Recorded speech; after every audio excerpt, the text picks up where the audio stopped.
Welcome to the Ellis and the Forum for the Columbus Metro Club. This is our weekly program where we cultivate conversations and connections that truly drive our region forward. I'm Sophia Pfiffner, the president and CEO of the Columbus Metro Club. And for those of you who are joining by live stream, thank you so much. We're coming here from the Ellis, an Italian village in the heart of Columbus.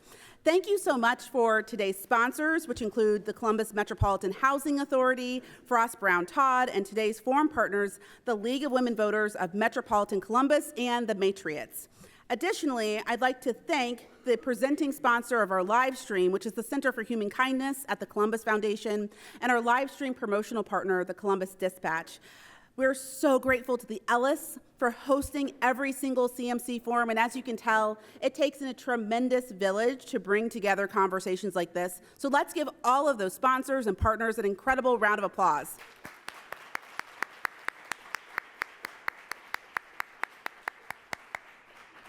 Okay, friends, welcome to the next wave, the new leaders shaping Ohio politics. Today's forum is truly a look into the future. Our panelists have grown up in an era of social media, student debt, climate anxiety, and political gridlock. As baby boomers begin to step out of public life, this next wave is stepping in. And we are absolutely thrilled to welcome today's panelists for a conversation spotlighting what true civic participation and engagement should look like. So today, please welcome State Representative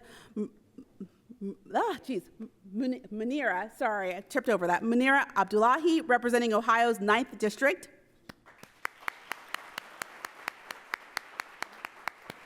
Shaquille Alexander, Treasurer of the City of Whitehall. Dani Isaacsohn, Minority Leader of Ohio State House Democrats and State Representative, Ohio's 24th District. State Senator Michele Reynolds, representing Ohio's 3rd Senate District. State Representative David Thomas, representing Ohio's 65th House District. And our host, BeMiller, State Government and Politics Reporter at the Columbus Dispatch. Haley, the floor is yours.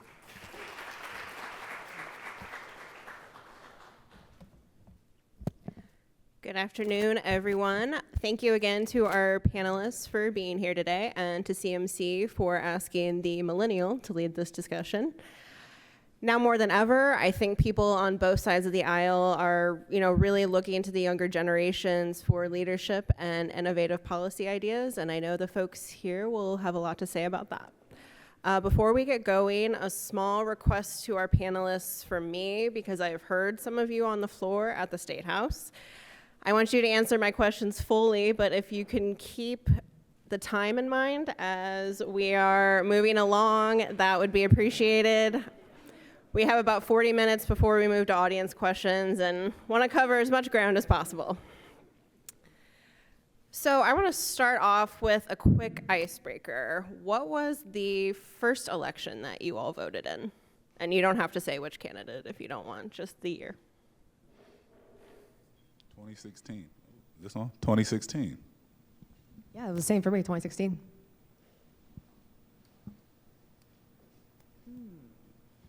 I'm actually older than everybody up here. I may not look like it, but I'm sure it was in the 90s.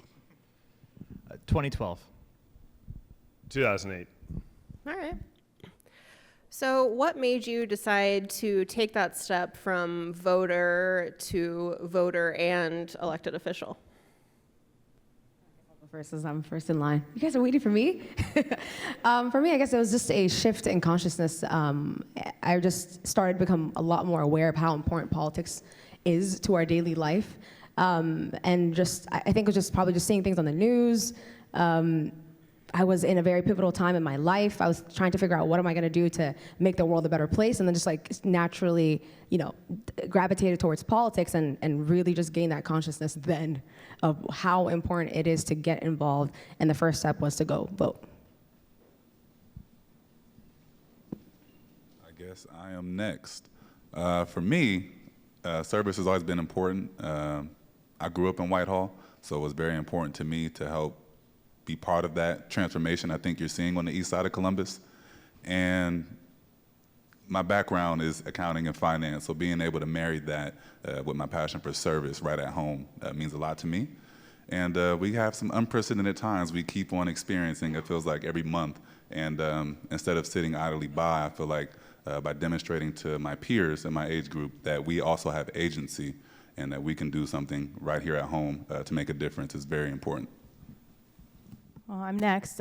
For me, well, I've always been a leader, and I've always been someone who considers myself an addictive problem solver. And for me, there was a crisis going on in the community, and I came from the nonprofit sector. I have a housing organization that houses formerly incarcerated men and women when they come out of prison. And there was a situation where one of the offenders had committed a very, very heinous crime in the community. And at the time, I knew that there was a breakdown in the justice system. There was a breakdown between our local courts, our legislature, and I had the answer. I had been doing this for, at the time, 15 years, and I had the answer, and I was calling to the General Assembly, to the state rep at the time. I was calling whoever I could, and nobody would listen. And at that point, I said, you know what? Those that are closest to the problem are closest to the solution. And I decided that I wanted to be a change maker. And as a leader, that's what leaders do. They step in, they lean forward. And so I decided to run. I was one of those kind of stereotypical dorky high school kids. Ninth grade, I started to attend township meetings in my small town. I represent very, as far away from here as you can get and still be in Ohio, Ashtabula County, very northeast tip of Ohio. Started to attend just small town township meetings when I was in ninth grade just to kind of see what was happening in the community. And actually there was an opening on their zoning board when I was in 10th grade. And I made a joke, this is before I could vote, made a joke, well, it'd be great, you know, if I could serve on that, it'd be fun, but I'm not old enough to vote yet. And one of the trustees said, don't worry, we'll get you on there no matter what. So I actually served there for a few years in high school before leaving for college. So before I could vote, then kind of getting a little bit more involved in this side, but first election was then 2015 when I was 21. Fiscal officer for that township, my senior year of college, was retiring, and there was an opening, I saw a need and wanted to fill it. I've known a lot of people who classified themselves as nerds in high school. I don't know anyone who was on their zoning board in 10th grade. That's a new one for me. Congrats. I was so lucky that, you know, I sort of came of age and got to vote in my first election when Barack Obama was the candidate. I remember being a freshman in college and thinking it was so cool that I was at a Common concert on campus. And, you know, this was early in the fall of 2007. And he started talking. He goes, you know, there's someone going around the country talking about change. And most of us in that room had no idea who he was talking about. And then, you know, Googled it and sort of figured it out. And the first campaign I worked on was the re-elect in 2012. And I caught the bug. I fell in love with it. I loved and still love what makes campaigns so special, which is basically it's a group of people who don't know each other, coming together in their neighborhoods usually around some sort of set of common values or a vision for the future or what they want to work on, and coming together in service of something bigger than themselves.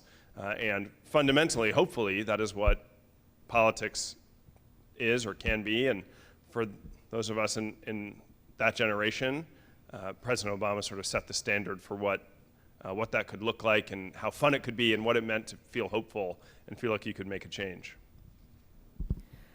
So heard a lot of common themes there, you know, a desire to serve, change things that you weren't happy about. Once you got to these institutions, whether it was city government or the state house, were things as you expected, either for better or worse? And did you kind of feel that you had the capacity to make that change that you wanted to?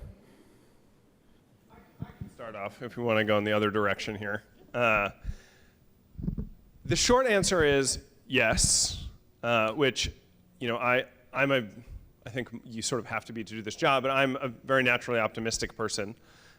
Couldn't do it if, I think any of us if we weren't.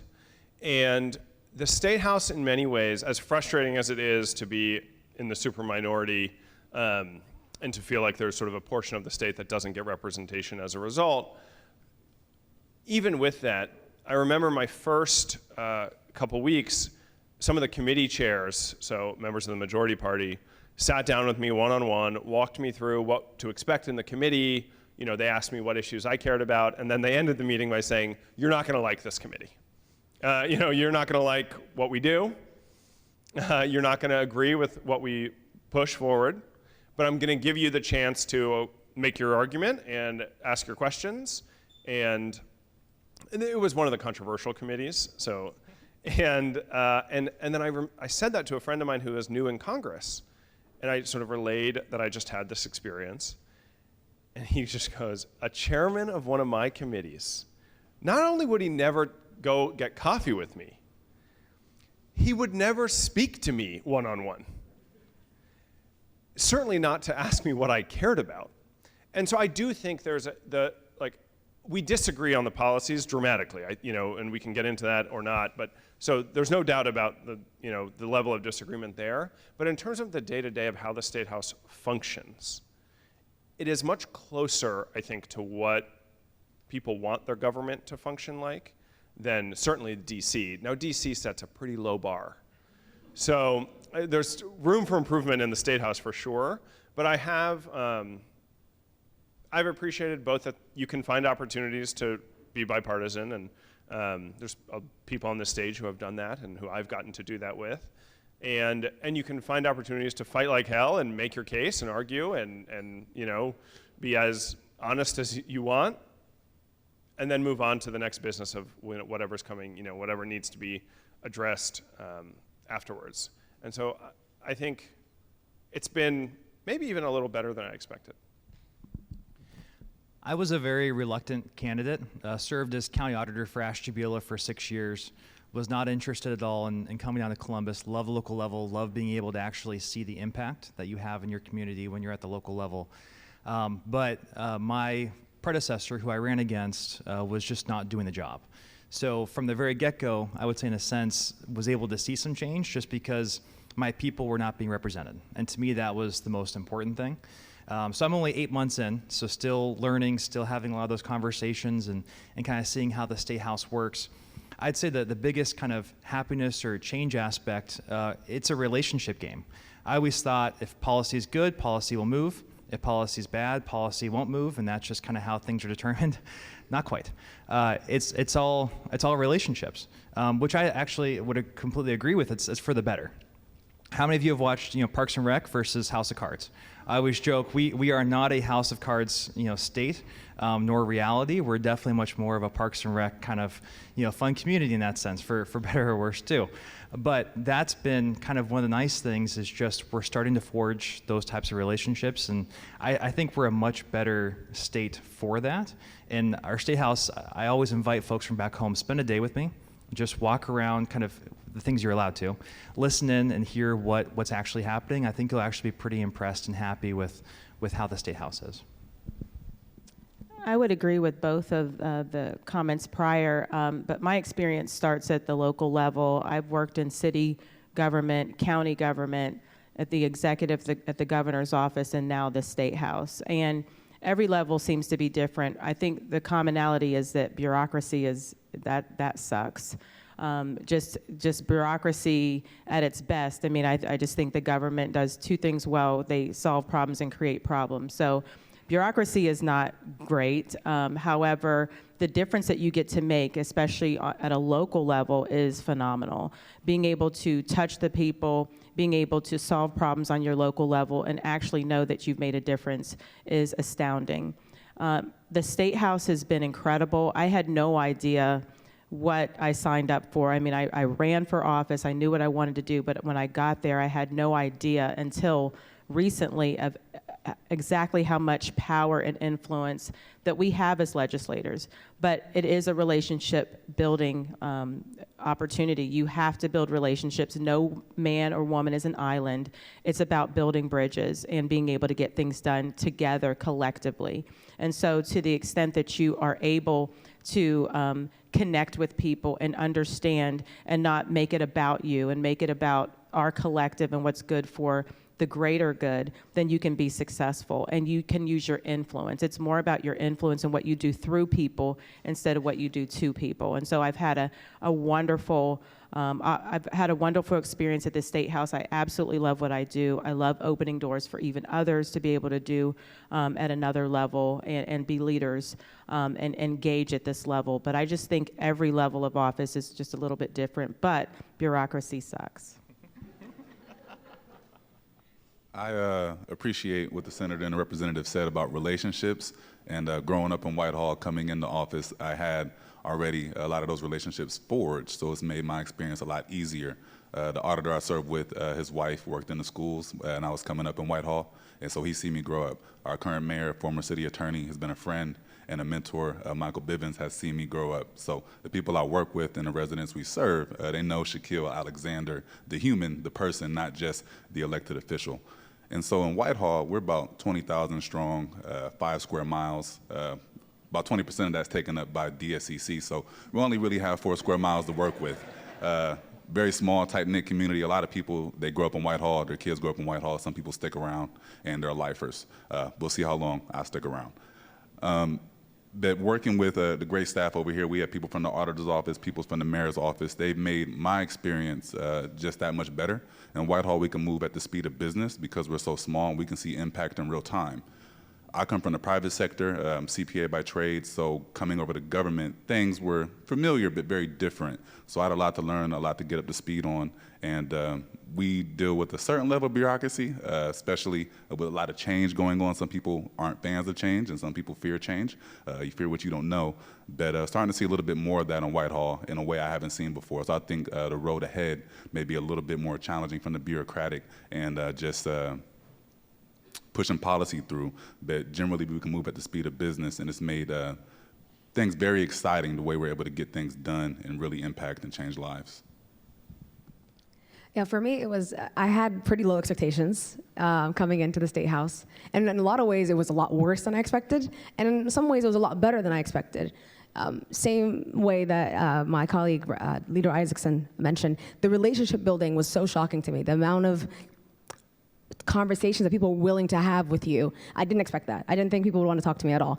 And coming in, coming in as an activist, it was a lot harder to manage my expectations and to realize I can't yell at people anymore. I can't. I've got to be respectful. I've got to manage these relationships because that's how things get done. And the bureaucracy of it all as well has been very difficult to adjust to because you want things done. You want things done now. You want things done fast. You're like, my constituents need this ASAP, but that's just not how bureaucracy works. And that's just not how working in a state house where you're in the super minority works. And that part, I would say, is probably the part that sucks the most. Just having expectations of things getting done quickly, and sometimes you have to expect they're not going to get done at all because of the severe imbalance of power. So coming from a different perspective, it still sucks, but I am optimistic, and I'm still there to make change. And so it's just going to be in a lot slower pace than I expected. All right, I think we heard the word bureaucracy about 20 times. So given that, especially as younger leaders who are maybe looking to shake things up or change the way that things have worked for a really long time, how do you push for that change and try to break through some of those, long-standing traditions in government? I guess I'll speak to that. So, having been in the governor's office and just really understanding kind of how things work, and also in city government, you always hear the term, you can't change City Hall. Well, the attitude there is that, we don't hire you to be creative. We don't hire you to be, take things to the next level, which is what a lot of leaders do, right? They hire you to simply check a box. There is a job description, there's a box, they want you to check it. But a lot of times when you have leaders come in to make things better. They come in to make a difference. And so it's really the mindsets. And I think in order for us to change that, we definitely need new leadership, or we need to set a culture or create a culture where people understand that just because we did things the old way doesn't make it the best way. And so I've made sure that, you know, in my spheres of influence, when I'm in charge, I've been able to hire very talented people around me. I embrace that. You shouldn't be the smartest person in the room. We've all heard that. It's not just cliche. I can see that the people in my office and around me are younger. You know, they're now the consultants, right? They're the ones that understand digital media, social media. They're the ones that know how all this stuff works, because the world is changing, the world is trending differently. And I think that that is an opportunity for us to demonstrate leadership in a whole different way. And we don't need to be afraid of, you know, what younger people know, and that they may actually be the next boss. You just can't be afraid of that. We are changing, we are growing. So I think we have to have a growth mindset in government. Because having a growth mindset is going to allow us to be better than we were before. And I'm just not afraid of that. I embrace it. I love having young talent around me. They make me look younger and feel younger. I'm glad that you guys think that I'm one of the, like, I'm young, but I'm not. But I got through somehow to be up on this panel. But yeah, I think we need a growth mindset. I picked a pretty easy topic and policy area to really kind of dive into for my first year in the legislature, which is the property tax issue and crisis that we're seeing across the state. That's why I ran. That was quite literally the only promise I made to my voters, was this is something I will work on, and this is what I'll devote my time to. And talking about kind of prioritizing and just pushing through, I think that I was told this early on, especially in the legislature, if you find kind of your niche, what you're most passionate about, what you can really kind of dive into, and then just go full steam ahead. Not get distracted by other policy areas or things that might be still exciting, but just dive into what you know, and then you can just devote your entire energy to it. So that's been kind of my area of focus, what we've been spending the most time on. Obviously, still a lot more on that policy issue, but kind of learning through that things don't happen in a silo in the State House. You can have what you think is a great idea in Columbus, but then how does it actually get impacted, or what's the kind of result all across the state? And some of that, I think, pushback or that bureaucracy isn't all that bad of a thing. It causes us to kind of pause, ask questions, see, okay, is this the right thing? Can we do something better? But knowing when you still should be pushing, and this is a mountain you should die on, versus, okay, time to take a pause, let's reevaluate that policy area. But finding your kind of area, your thing, and just diving full into that has been probably the best piece of advice that I was given. I think we're seeing all over the country, in a very bipartisan way, a desire to move on from a generation that has maybe held power for too long and doesn't know when to step away. And increasingly, because of various crises, there's a generation of people stepping up and saying, we won't wait any longer. We're not waiting for you to retire. We're not waiting for you to, God forbid, pass away in office. Because these issues, to quote the senator, and I couldn't agree more, are bigger than any of us. And so offices, and that's true for all of us on the stage, our offices, the privilege that we have to represent hundreds of thousands of people, makes it so that, of course, it's bigger than any of us. And our egos or our lifestyles or whatever. And I think what I like about that is that there's an energy to it. And I try and, in terms of your question, Haley, around the culture we want to bring as new leaders, I spent 7 years before this running a community engagement firm based on a very simple premise. People who live the issues every day are experts in them. And that we have to have everyday experts at the table, not just to provide feedback on your ideas, or whoever the policy person is, but to share their ideas, to generate their ideas for whatever the policy question is. And we do that a ton in the private sector. It's very normal. They're called focus groups. And so if I'll choose Cincinnati examples. If Procter & Gamble wants to know, how to market a shampoo and what it should smell like and look like and feel like, right? They will ask customers. We don't do that often in the legislature.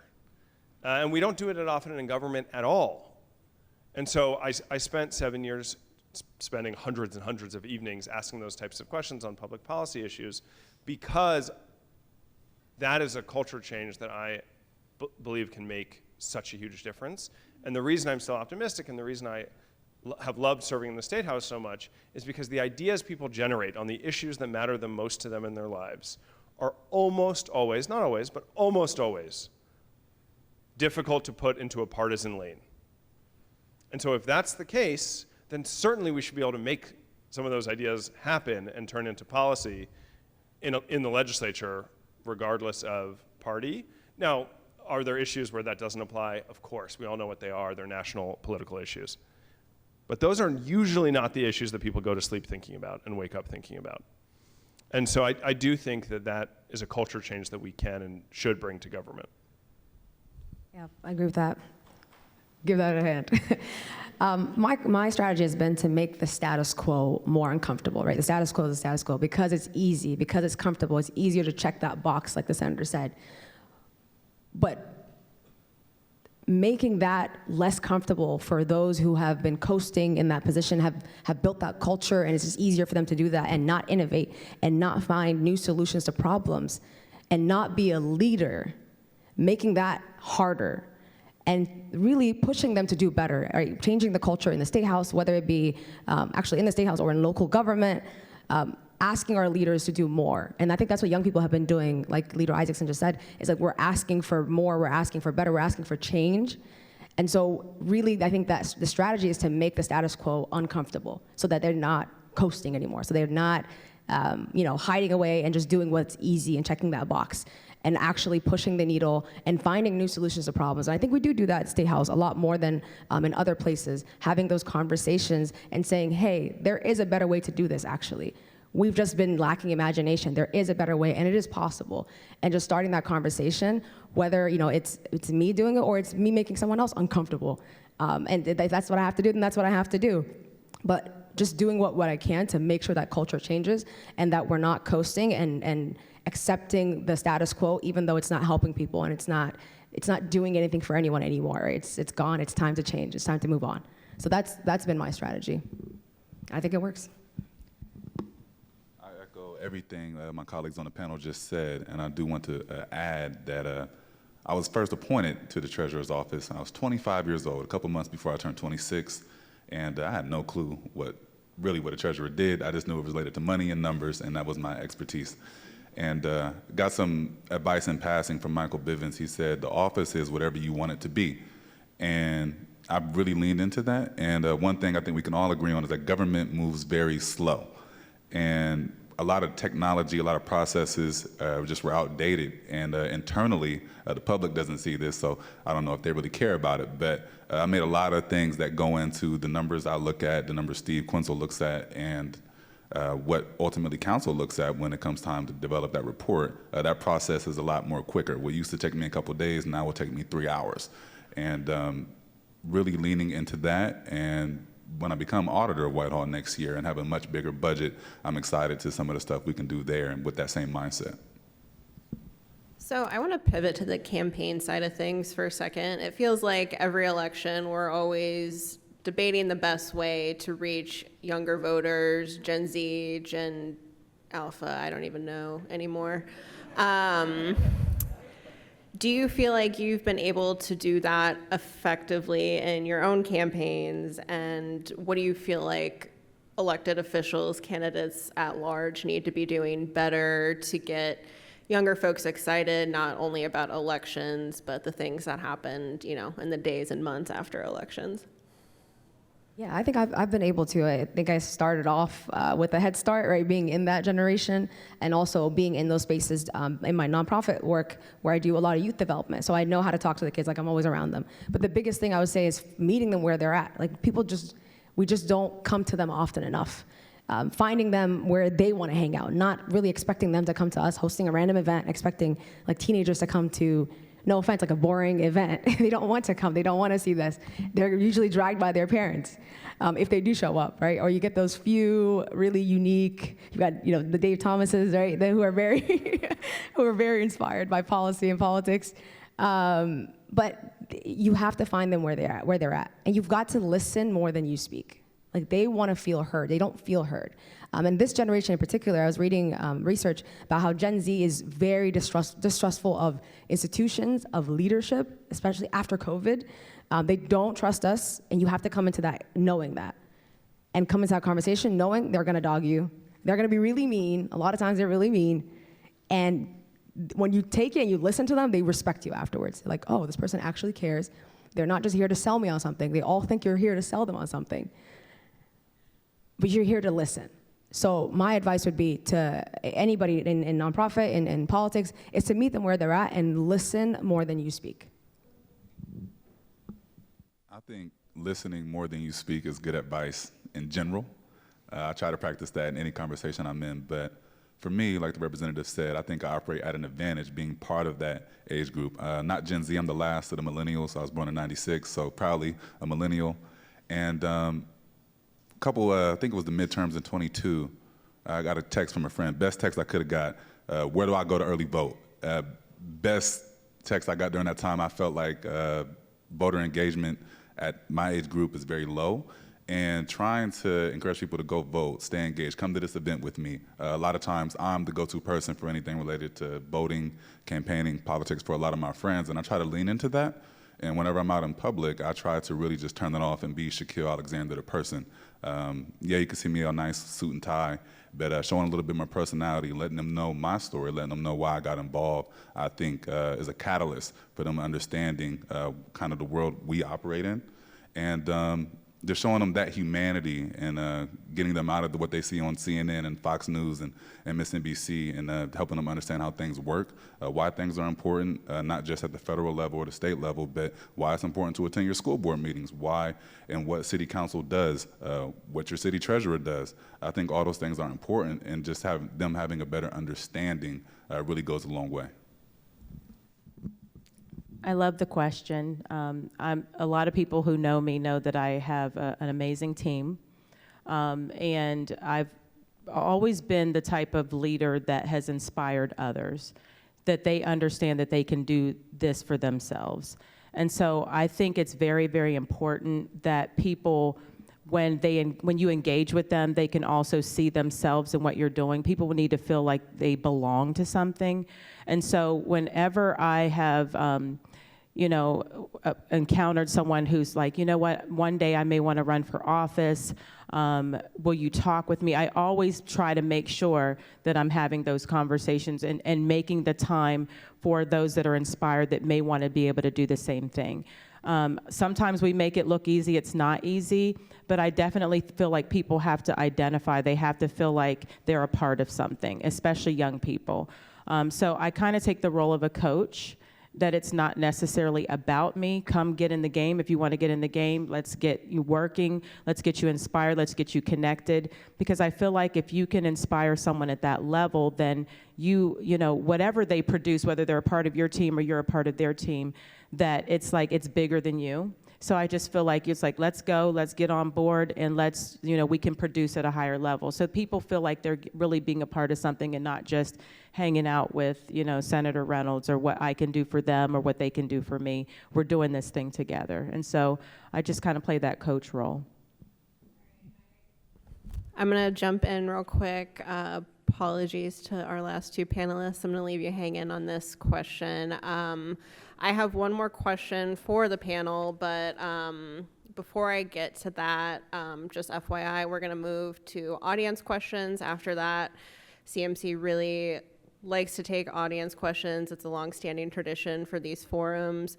So if you are here and you have a question, you can make your way to the microphone in the back where Doug is standing. If you are watching on the live stream, feel free to drop your response in the chat, and someone here will ask your question for you. So for our last question, let's start with Leader Isaacsohn and Rep. Thomas, since I cut you guys off. Is there an issue that you feel like the generations before you have failed to solve, and how are you working to combat that in the work you're doing right now? I can think of a few.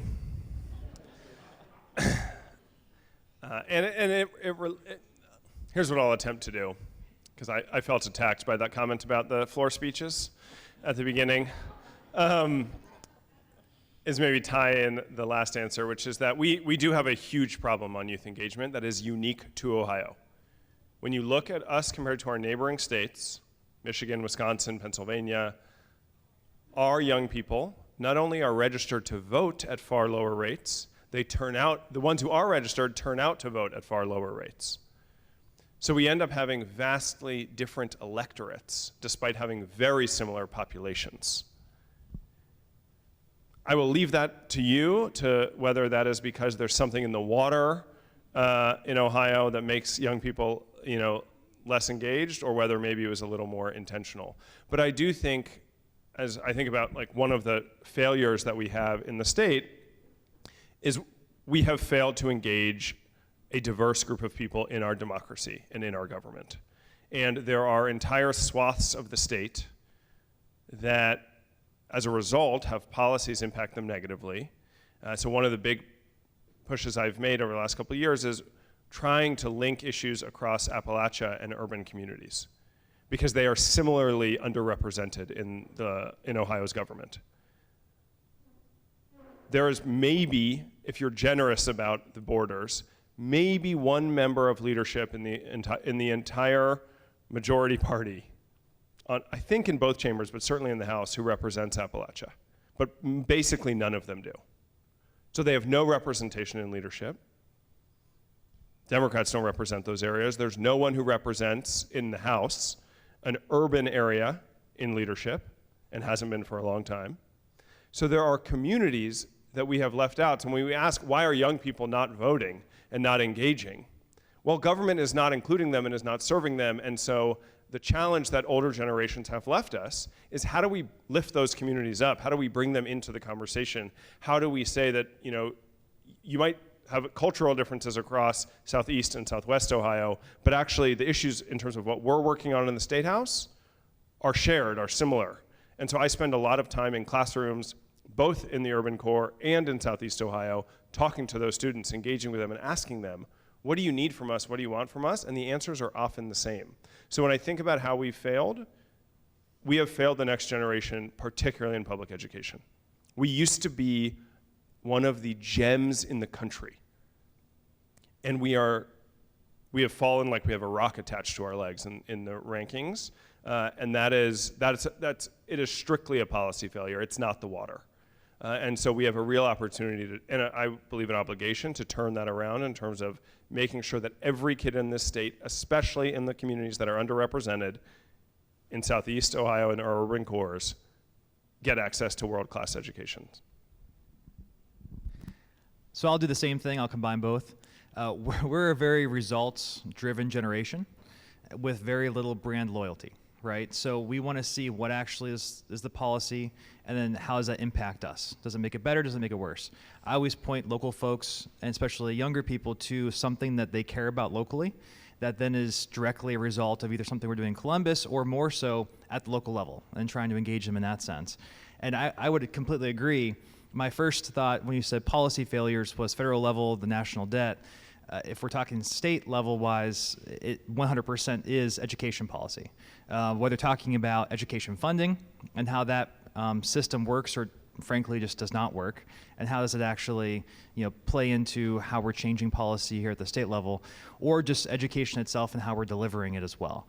That's a much broader conversation and topic, but I think most Ohioans would completely agree that that is the number one policy failure over the past couple of generations.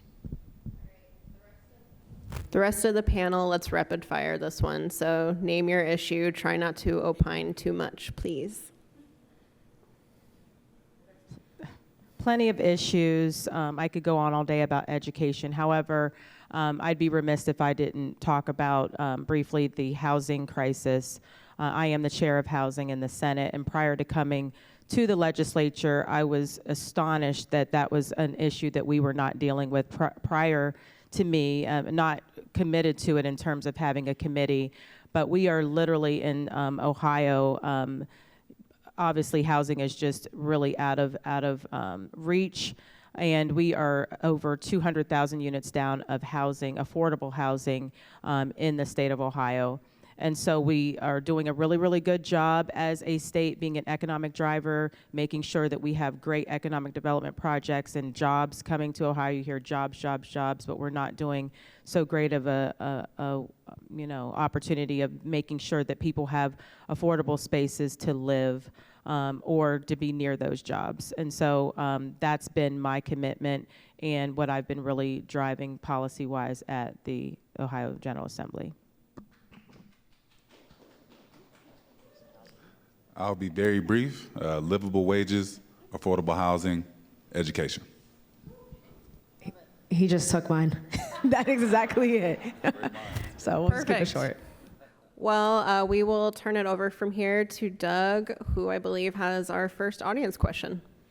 Haley, thank you very much, and thank you so much to today's panelists. I think it's worth taking into account there are a lot of places in the world where a discussion like the one we're having today could not happen or would not happen, so thank you so much to our panelists, to all of you for joining us today. Thank you.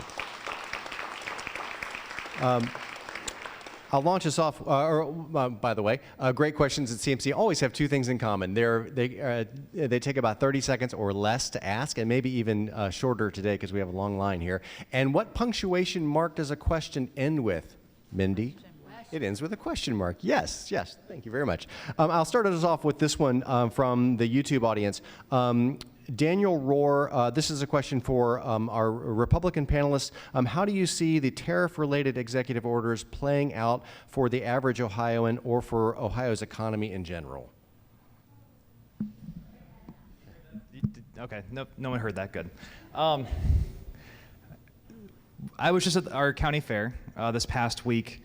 Ashtabula County Fair, spent a lot of time with farmers, spent a lot of time with just regular average folks coming up. And it's always good to kind of hear what just generally people are thinking. And this may sound like just political whatever, but I would say, and one person actually even directly told me this, he said, hey, short term, I'm okay with it if we get results. It goes back to what's the actual impact and will this work? If it doesn't work, it's going to be an abject failure. And we're going to get the consequences from that. If it does work, and if your average folks see some type of result or some type of impact from those types of policies, I think we'll probably see more of this type of action in the future. So it's going to be much more of a results, how does it actually end up versus what's happening right now. I think I would just echo that. I think it's just stay tuned. I don't think anybody really knows. It's pretty speculative right now, but I think that the verdict is out and we will see what's going to happen. Right. I'm a member of the program committee, and I'm an unaffiliated voter. Representative Thomas said that he chose to run because my people weren't being represented. When you each think about your people, who do you think about? Do you think about the party leaders? Do you think about the voters in your party? Or do you think about all the voters in your district? Can I answer that real quick? And then, so in my case, my predecessor truly was absent completely. Thank you. So no one was being represented from all three of your kind of categories. What I think about, though, in terms of representation are first and foremost my taxpayers. That's in my background, my focus, who I hear from the most are the taxpayer side. Hello? Can you hear me? Okay.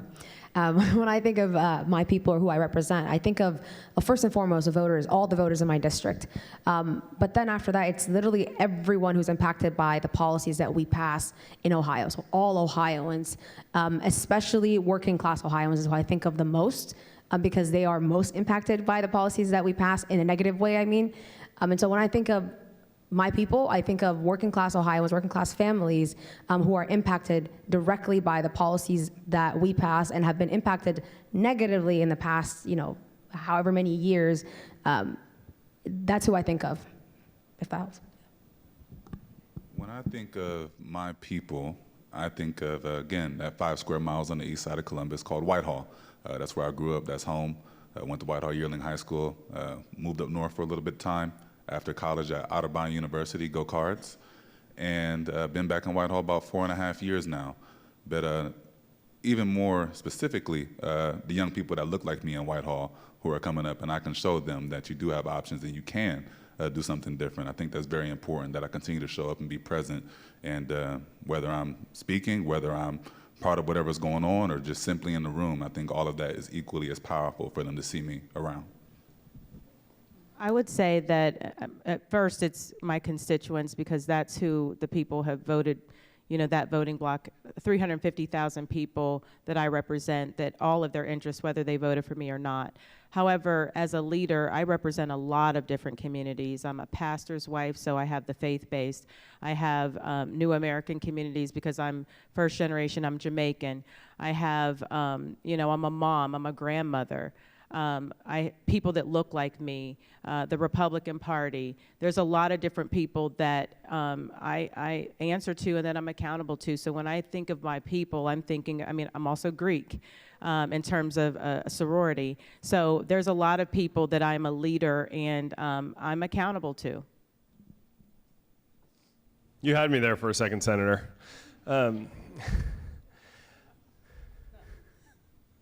It's a great question, and I sort of echo a lot of the sentiments. I think the one, you know, I'll give my colleague here, I'll you know, give him an elbow a little bit. You know, kids don't pay taxes, and so you know, I think, you know, as we think about who we represent and who we're fighting for and who our people are, we should include kids. And then I think, you know, as leader, I have to, I'm new in the role, I have to think about it a little differently, because I work on behalf of the members in the caucus, and also, you know, have one of the last few remaining statewide purviews as an elected Democrat. And so think a lot about that marginal voter, think a lot about in districts we don't represent but could represent, who is persuadable, what are the issues they care about, you know, and then what is sort of the baseline of the districts that we do represent and the 4 million people who are represented by our caucus in the state, you know, how are we fighting for them and centering them in what we're doing? So it's sort of, there's levels to it in terms of the different hats that all of us have to wear. I'm Carol Looper, and I have a question for the elected state house people. Democrats in Texas fled so they didn't have to vote on redistricting. Republicans in the U.S. Congress fled so they didn't have to vote on releasing Epstein information. How do you feel about that? Gary, yeah.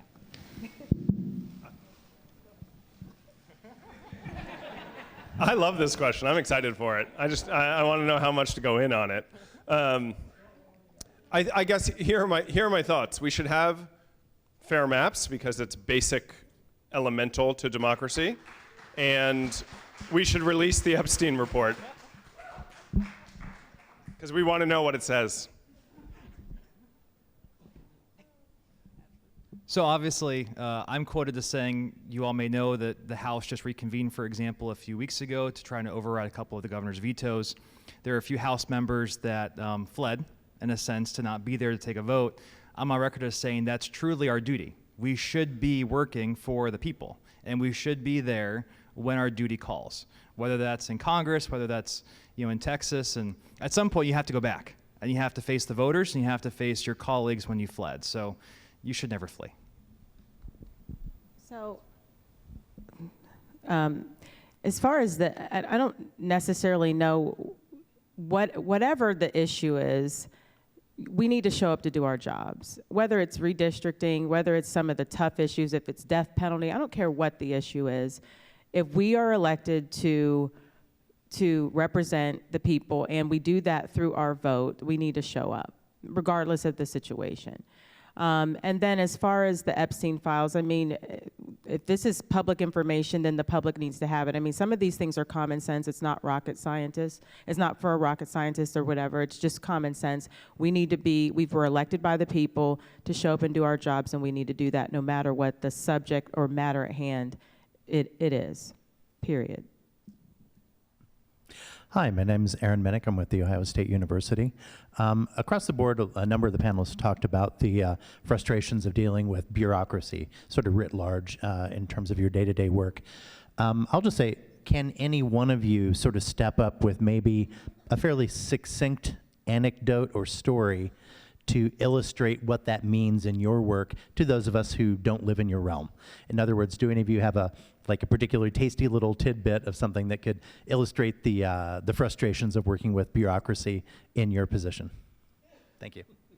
So in our position, we have people will, when they call their senator or they call their state rep, they're generally calling because it's like they need a Hail Mary because they've gone to a certain state department, say Job and Family Services, and Job and Family Services or a organization like Workers' Compensation or something like that, where people really need to get an issue resolved. And so by the time they've called their senator or state rep, it's like, I really need you to do something, use your influence, make a phone call or something, because I am at a gridlock with this bureaucracy.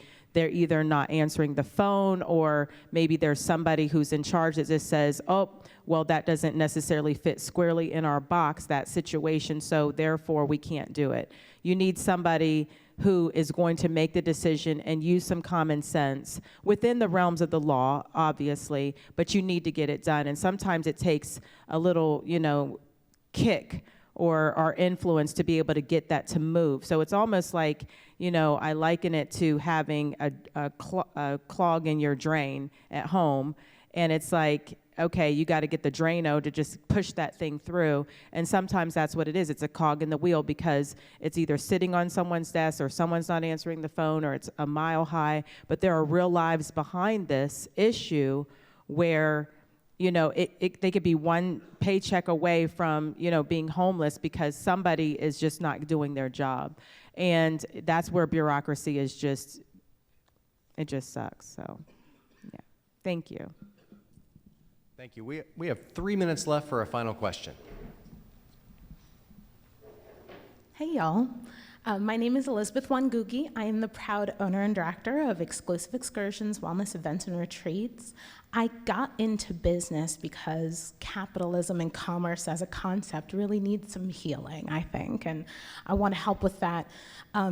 All of you mentioned the words building bridges, maintaining relationships, and creating brand loyalty, which I think is so amazing for young politicians. And a lot of you mentioned, as millennials, and I'm a millennial as well, we saw over the course of our generation brand loyalty die. A lot of you said that it's hard to find trust. People will not trust you.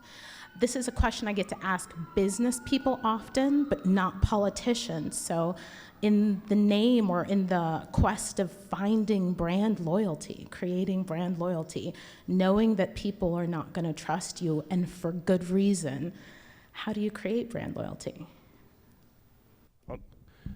I'll jump in on this one quickly. It's a great question, and I think it goes back to something that a bunch of us said earlier, which is you have to show up people before you ask them to show up for you. And before you want something from them or ask something of them, and that is our job, and that is sort of, I think, 101 to being a representative, but also an elected official. You build trust by showing up for people. And I think that is, that's step one. And once you have that, then you can build on that. But if you don't have the trust, then I don't care how good your message is or how brilliant your policy is, you've lost people before you can get there. And so I think that's important to, I've seen it be important to, frankly, everyone up here. Yeah, absolutely. I would add on to that is that after showing up is being transparent and also being ready to have very tough conversations, because the process of building trust it starts with really difficult conversations of how did we get here in the first place and knowing where people are coming from. And so you have to be willing to have those conversations, be really open-minded, and be ready to, get beat up a little bit. Like I said, people are angry. People are very tired of, being pulled one way or the other. They don't know what's right? Because each side is extremely confident that they're right.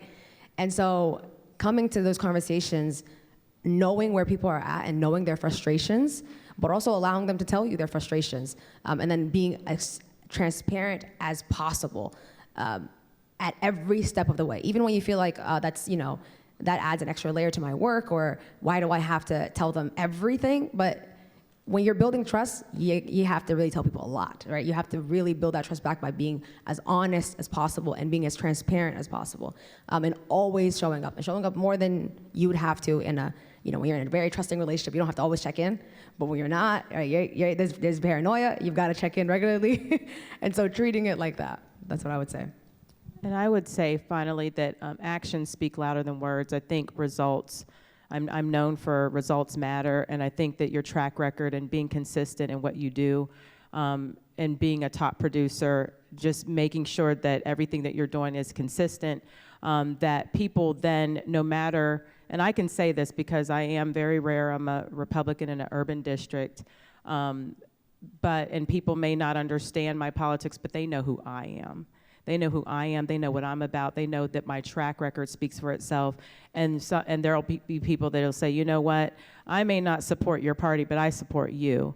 And so I think that has built brand loyalty because of just being the leader that I am and being consistent in producing.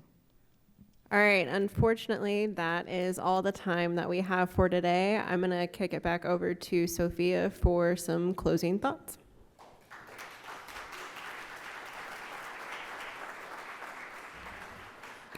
Well, first, thank you so much for participating in today's conversation.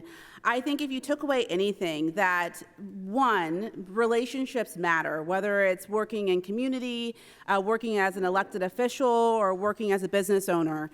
Oftentimes when we have conversations like that, so our whole mission as an organization is to bring people together from diverse perspectives to have thoughtful discourse. Civil discourse.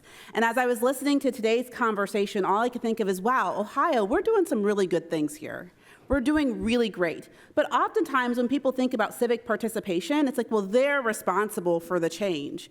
I'm going to invite those who are tuning in online, as well as every person in the room, to think about how can you also continue to build trust and relationships in your community? How can you take this conversation and then activate it to do something good and awesome?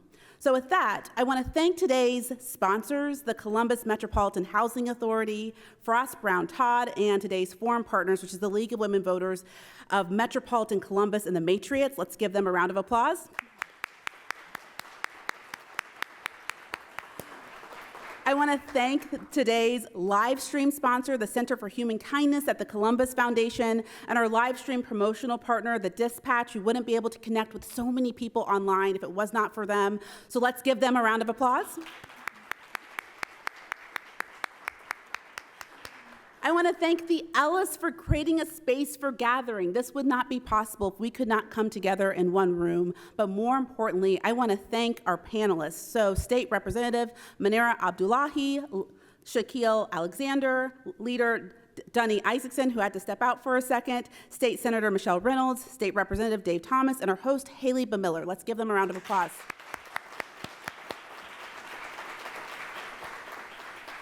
All right, I met a lot of people who this was their first forum to the CMC. So welcome. But I want to share that we do this every single week. Every week we host a conversation like this. And next week is going to be an exceptional conversation. We are hosting Ted Carter, the president of The Ohio State University, for our fireside chat. Please note that next week's forum will not be here. We will be at the National Veterans Memorial Museum on Broad Street. So thank you, everyone, for coming today. I hope to see you next week, and thanks for having a great conversation.